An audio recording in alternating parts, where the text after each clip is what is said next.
You are now listening to The Perfect Prana with Kyah Ann.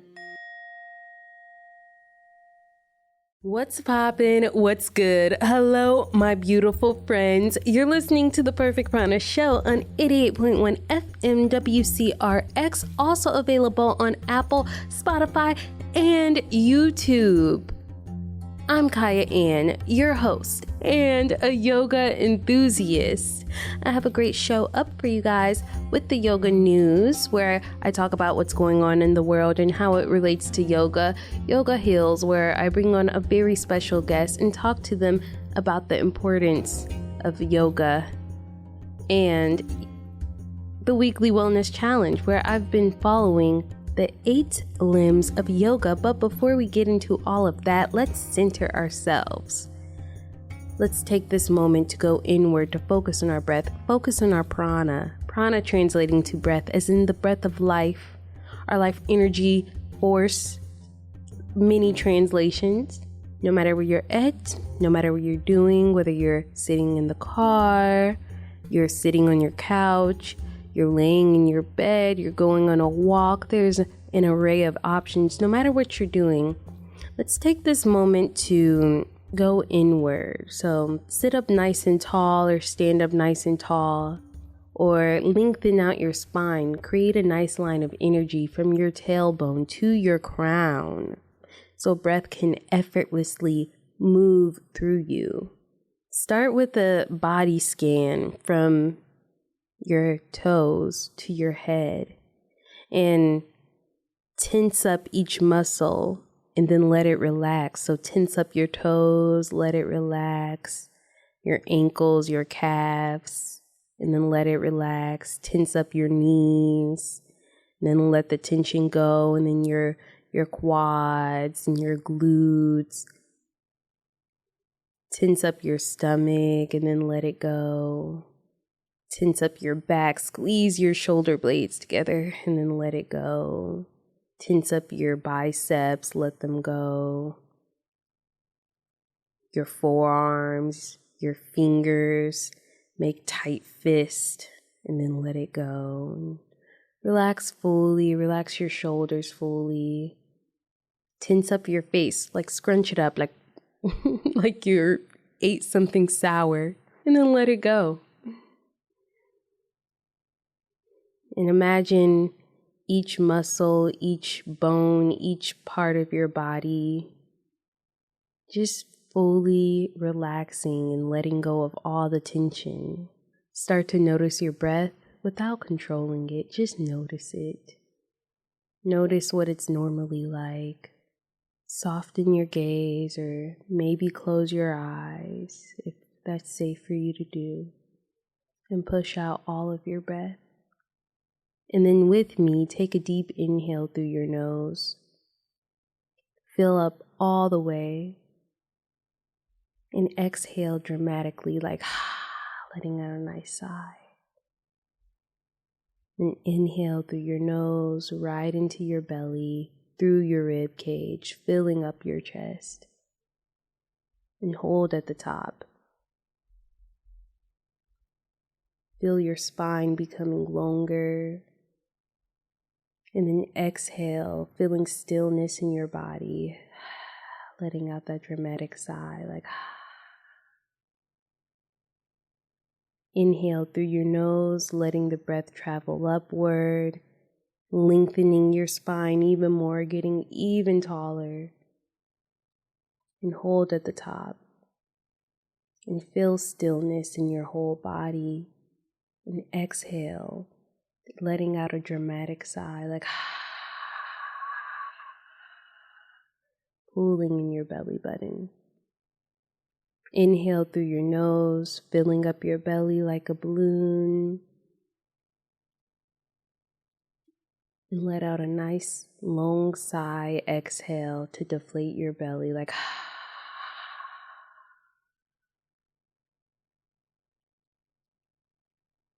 Take 3 more deep inhales and even longer exhales at your pace.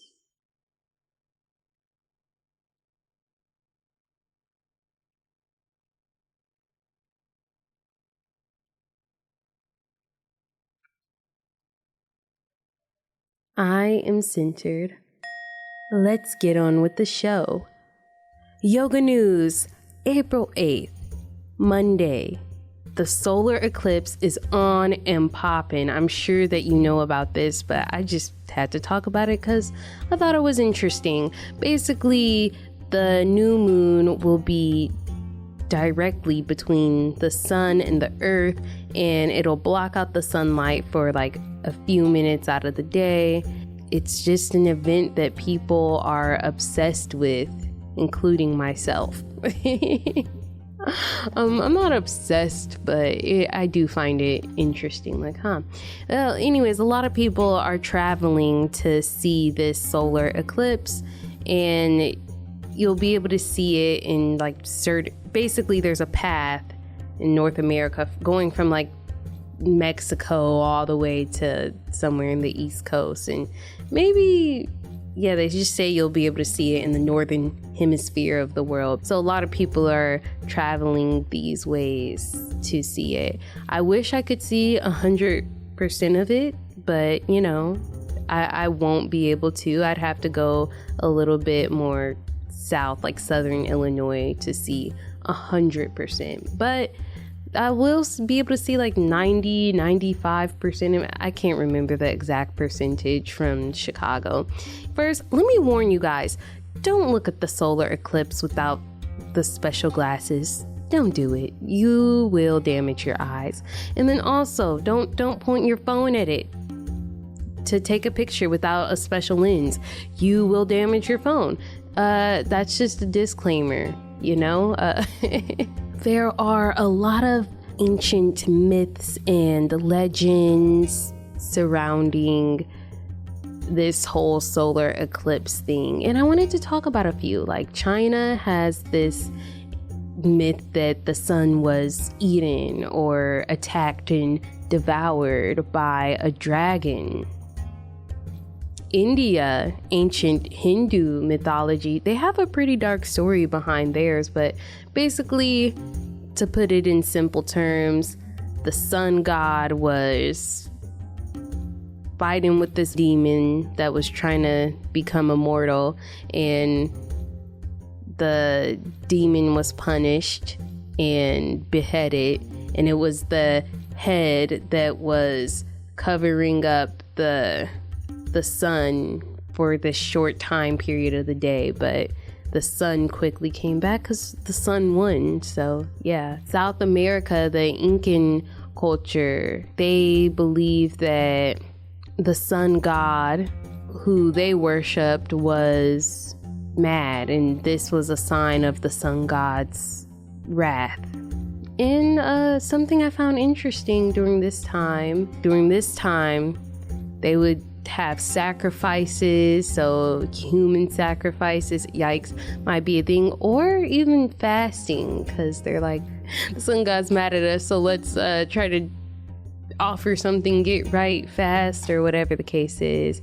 Native Americans, they believe that there was a mischievous black squirrel gnawing on the sun, and that was the cause of the solar eclipse. And West Africa, they have legends or beliefs that human anger and fighting spread to the sun and moon, which causes the eclipse to happen. So West African people took this as a time to be peaceful and make amends with friends, which I think is really cute. Anyways, that was just some of the little myths I read about different ancient cultures and what they thought about these eclipses. And I will link the website in the show notes if you're like, I want to read more, see what you were looking at. Do I believe all of them? No. I don't know. This is what ancient cultures think. But there is a general theme, is that it's kind of dismal, which is interesting because in modern times today, we're really excited. But in ancient Eastern cultures, they kind of saw this as this bad omen. That's the yoga news. I also wanted to talk about the fact that April 7th is National No Housework Day. I'm gonna try to do all my housework Friday and Saturday. So when it comes Sunday, I don't have to do any housework and I can just relax. I've really been in a relaxed mood lately. Like, I just wanna chill. That maybe that is the effect of the moon. It's like the cooling energy is taking over. Like, girl, chill out. Maybe that's the effect that the moon is having on me.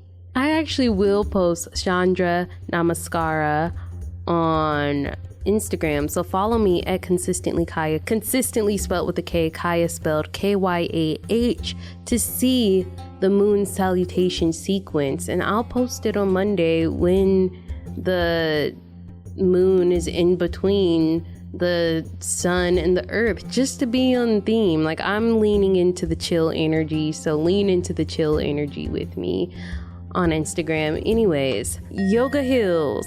This week's guest, Soul Asar, representing St. Louis and also representing men practicing yoga. Women's History Month is over. It's April now, so I'm bringing some male energy onto my show. No, seriously though, I just love to showcase the diversity of yoga and everybody that practices and benefits from the practice of yoga.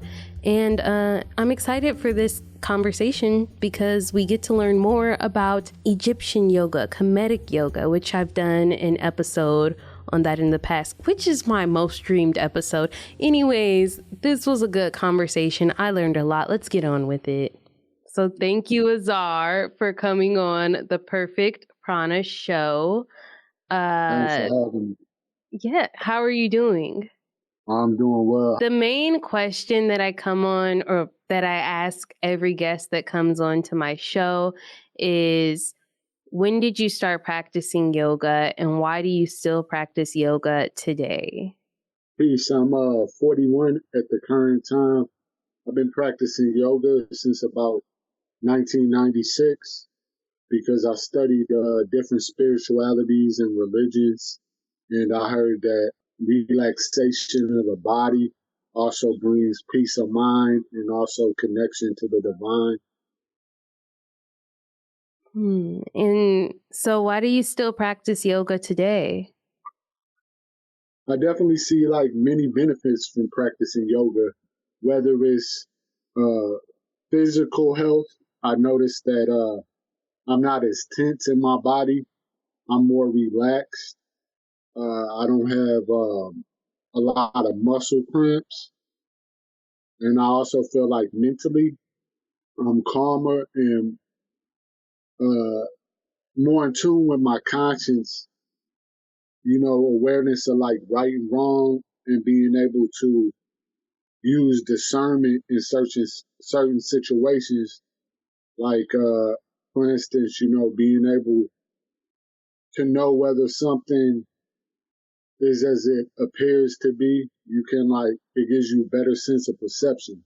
Spiritually, I feel more in tune with energy and intuition and the universe, God, or in Kemetic teachings, it's called Nefer.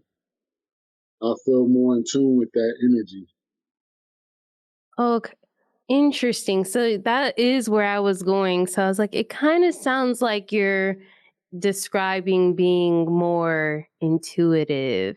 My question for you is like, how has your relationship with yoga changed since you first started practicing? Like, with beliefs and then with maybe even the types of yoga that you've practiced.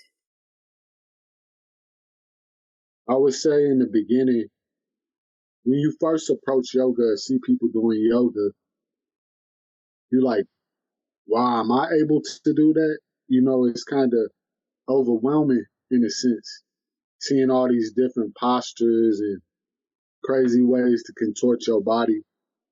So just coming into it from a purely physical standpoint, I was like, am I going to be able to do this? I always have been an athletic person. I played football and I played baseball and even some basketball.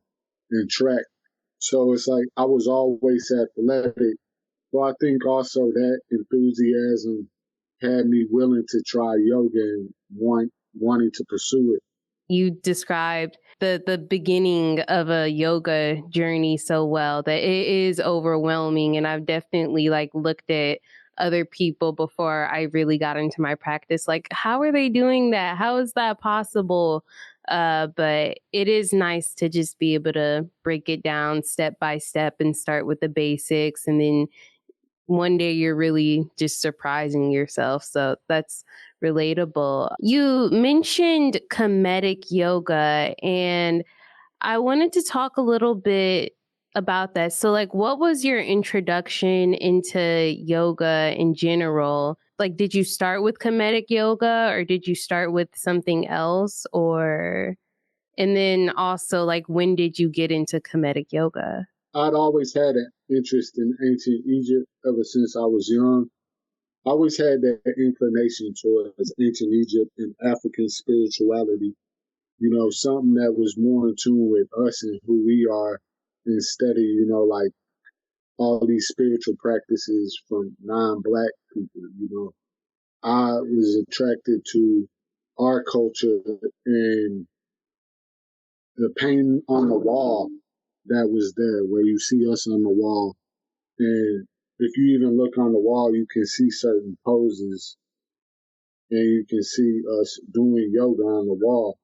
So my introduction to it was, of course, I read books about the more East Indian yoga, forms of that. And I learned about the 8 limbs of yoga. And that was interesting. And that was around, like I said, 96. And then when I graduated in 2001, I was doing dual enrollment that year for college. And so I took as one of my electives yoga in college. So it was at first just the physical standpoint of it. About a couple years later, I came across a book called Egyptian Yoga and the teachings of Sabo Muata Ashby out of Florida. Him and his wife taught a lot about Egyptian yoga, which is in the language also called Simatawi, which means union of two lands. So I got into that around 2003 or 2004. You studied the 8 limbs of yoga, which is, from India or that region of the world. Is there any philosophy or like moral code or way of life that comes with Egyptian yoga? Yes, there is. They are closely intertwined. There's also like some evidence out there that East Africans were in the Indus Valley in like Harappa and Mohenjo-Daro, like the earlier Indian cultures before the Aryans came. There is that connection and connection to more matrilineal or worship of the goddess and a woman. That was the ancient tantric or the dakinis in India, and then also in ancient Kemet, ancient Egypt, you had also the veneration of the goddess. And one of them named Nefertret or goddesses was called Mayat, or some people say Mat. And that also represents order, justice, and truth, and law and divine law. So the same way you have like Dharma and karma in ancient India, you also have them concepts in Kemet, just as different names like Mayat and Meskenet and Renenet and Shai. Those were connected to like the karma or the Ari, as it's called in Kemetic teachings.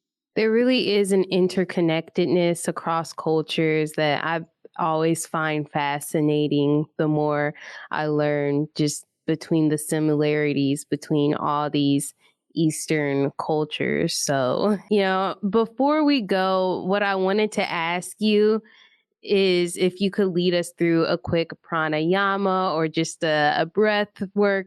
I don't know what it would be called in Kemetic yoga, but I always call it pranayama. So Okay, I'll just say a cow, which means a word of power or a chant multiple words of power. And what we're going to do is do one to clear the soul, mind, and body. And also we're going to chant Om or Om because that sound was in Kemet as well. If you hear the sound of the Ankh, it's like if you chant that Om, that's the Om. So we're going to say Om, Amin, Ra, Ptah. We're going to say it 8 times and breathe in on the Om. If you want to just close your eyes and I'll leave, and you breathe in on the Om, but the chant is Om, Amin, Ra, Ptah. Breathe in. Ptah.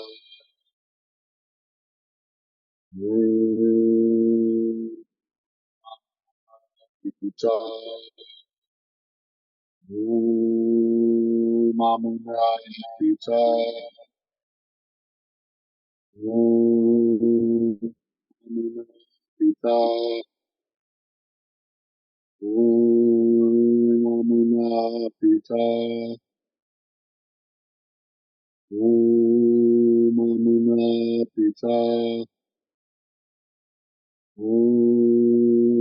Amin, Ptah. Amin, Ptah. Amin represents the deity of Wazet, the hidden rise of Anu, which represents perception of the mind, and Ptah represents heaven and earth together, physical reality. And so that was of Hekapatah. And the Om represents centering your focus onto those energies because the Om is the chant of the third eye. thank you for bringing something different to the pranayama because it definitely is. I'm like, it's all new to me, but I've definitely been interested in just learning more about Egyptian yoga. In Indian yoga, they'll say namaste. What do you say in Kemetic? Usually I just say peace because this is a whole nother conversation, but the Kemetic word for peace is Hetep. And as you know, like people being called Hoteps and it a negative connotation, Yeah. so I usually just say peace, but like Hetep is like means peace. Or you could also say, I am divine, Nuku. Or you could just say, peace. That's what I say. Right. Sometimes Well, I used to say Hetep a lot, but throughout the years, I was into it before there was Hoteps, quote unquote Hoteps. So I was saying that, but then when people started saying that, calling people Hoteps, which is a whole nother conversation, because actually everybody in the Kemetic teachings with Hotep in their name was seen as a great person. So to like tarnish the legacy of those great people by calling somebody a Hotep in a negative connotation, that's kind of crazy to me, though. the things that are done to history. Find me, DM me, or add me on Soul Azar on IG. Also, Azar Noted. I'm doing a monthly class right now with Connect Wellness. I haven't set up next month yet, but I usually just doing one-on-ones. Now I'm just doing more one-on-one where I deliver the teachings directly to people. And now that the weather's getting nice, I'm gonna be doing it out in the park. And tell anyone warm me up to get the yoga lesson. Definitely. And everything's in the show notes. So thank you. All right, thank you for having me. I appreciate it. Peace. You're listening to The Perfect Prana Show on 88.1 FM WCRX, Saturdays at 10 a.m., Sundays at 9 a.m. Also available on Apple, Spotify, and YouTube, where I post extended versions. Weekly Wellness Challenge. Last week's challenge, we were surrendering to the divine, and for that I had us write down a list of things that we can control. I don't know how I spun that or why I did that last episode. I can't even remember, I'm not gonna lie. Anyways, I've been following the 8 limbs of yoga for my weekly wellness challenge. We're on to the 3rd limb though, which is asana, which is posture or position. And it's probably the most practiced limb. Most people start with posture or asana, because that's what a yoga class is. We're going to do the movements or to do the poses, right? Anyways, what is this week's challenge? This week's challenge, something for me to do, something for you to do, is to go to a yoga class and do some yoga. Practice some yoga, some physical yoga, doing movements to help open you up and strengthen you. If you don't do it, things will only get worse. Seriously though, that's the challenge. It's that simple. You don't even have to go in person. Even if you look up a video on YouTube, why not? But I did post on my Instagram at consistently Kyah, consistently spelled with the K, Kyah spelled Kyah. I did post local yoga studios between St. Louis and Chicago if you want to do something like that, or if you just want to go to a yoga class at your gym, or if you just want to stay at home and look up a video and do a yoga class of some sort, do it. But that's the challenge for the week. I challenge everybody to go to a yoga class. I'm challenging myself to go to a yoga class this week. I'm gonna find the time to go to a yoga studio, practice some yoga. Before I go, let me leave you with a quote.